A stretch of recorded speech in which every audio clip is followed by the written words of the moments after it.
ထားကြီးရဲ့ဥသာမြေသံငါနာတဲ့ကရင်တဲ့ကိုဖြတ်သန်း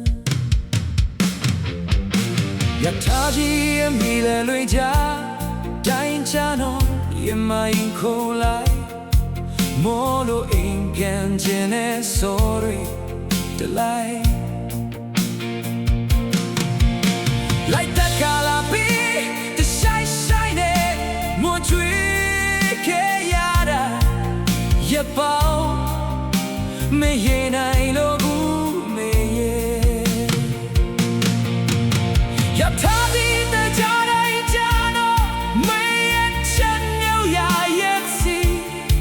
အထွေးတွေအိမ်မက်တွေနဲ့တစ်ချိန်ချိန်ရံဖြစ်တဲ့မေဒါပေမဲ့လက်တွေဘဝမှာတော့ဘဝရဲ့အချိုးပဲချေနေရလွားတဲ့စိတ်တွေချိန်မိတ်လို့ပြောချရဲ့ဘဝလက်တွေကိုဝါရဲမှာပဲဝဲလေးနေပါတယ်မေ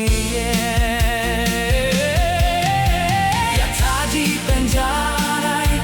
အမင်းနဲ့ချာနာဝေး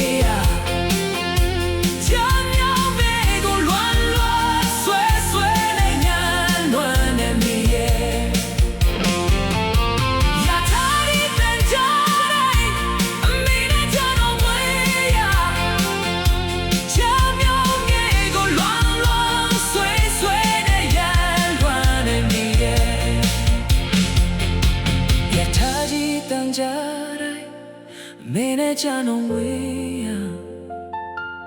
ချမ်းမြောင်းမြေကို